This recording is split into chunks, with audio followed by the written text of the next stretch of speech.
Salut tout le monde, je vous retrouve aujourd'hui dans une nouvelle vidéo dans laquelle je vais vous proposer 10 pages, 10 idées de pages pour un bullet journal.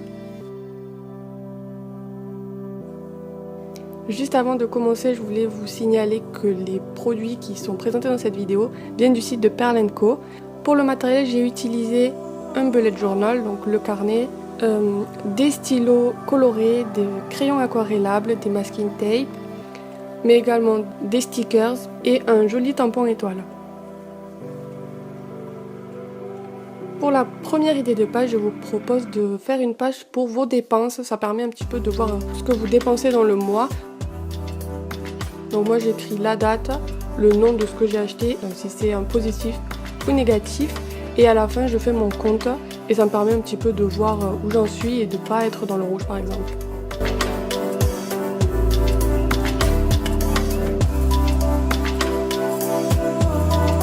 Pour la seconde page, ça sert surtout pour ceux qui sont youtubeurs comme moi, c'est la page idées de vidéos.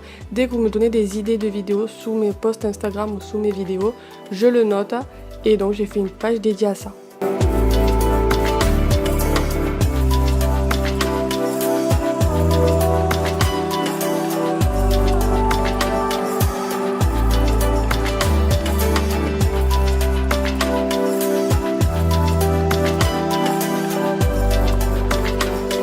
Troisième page, c'est ici pour noter tous les films que j'aimerais voir ou que j'ai à voir.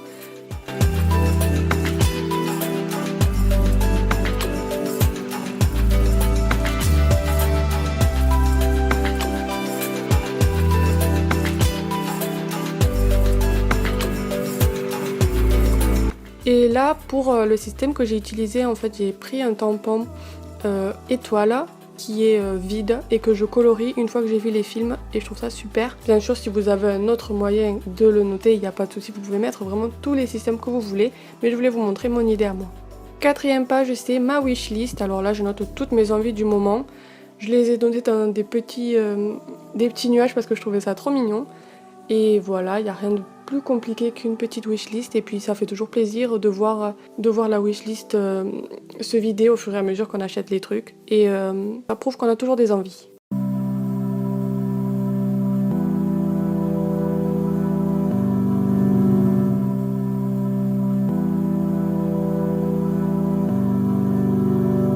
La cinquième page, c'est une de mes pages préférées, c'est la page où je vais noter toutes mes citations que je trouve un peu partout, que ce soit dans les livres, dans les magazines, à la télé, dans les chansons, sur Pinterest, etc. Sur Pinterest, j'ai un dossier fait pour ça, mais je trouve que les noter, c'est beaucoup plus pratique et on s'en souvient beaucoup plus aussi. Et voilà, je voulais faire une page dédiée à ça. Sixième page, ce sont les lieux où j'aimerais aller, les voyages que j'aimerais faire, etc. Alors vous allez voir que c'est pas des destinations de ouf, mais c'est juste des petits endroits où j'aimerais aller, passer quelques jours. Et ça me permet de voir un petit peu ce que j'ai fait ou pas, et je trouve ça super gratifiant.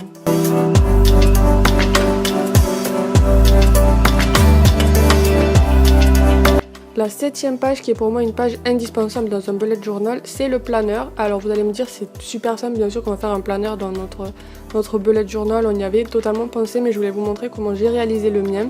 Vous verrez, il est très simple, mais je trouve qu'il est très très pratique.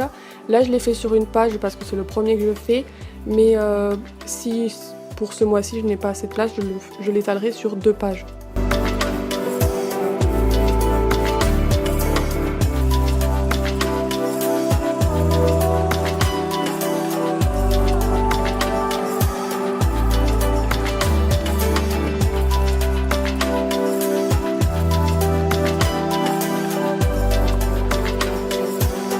La huitième page, c'est quelque chose où je rassemble tout ce que je dois acheter.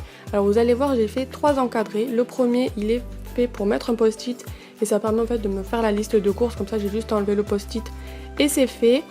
Ensuite, j'ai une case pour les cours parce que j'ai toujours besoin de quelques trucs à acheter en plus, etc. Et le dernier, c'est les achats autres qui sont peut-être un peu plus futiles que les 2 autres cases.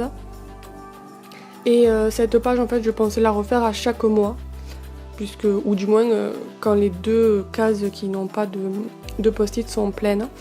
Et voilà, et je trouve que l'idée du post-it c'est plutôt cool parce que comme ça évite d'avoir 50 000 pages et puis vous avez juste à prendre le post-it. Et voilà. La 9e page marche un petit peu comme la précédente. En fait, là, je vais répertorier tous mes repas de la semaine. Et pareil, je vais mettre des post-it. Donc, j'ai fait des encadrés de la taille de mes post-it.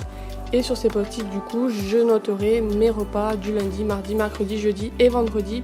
Mais quand je suis à l'appart, etc., je préfère me noter mes repas, savoir un petit peu ce que je mange et manger assez équilibré.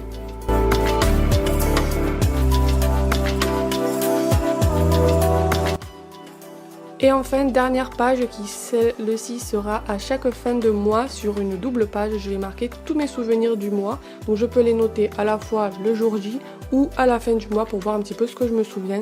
Et je trouve que cette idée est plutôt cool quand on veut se rappeler un petit peu de ce qu'on a vécu pendant le mois. Vous pouvez coller des photos, vous pouvez mettre des citations que vous avez entendues pendant le mois, des trucs que vous avez fait. Et ça aussi c'est plutôt cool.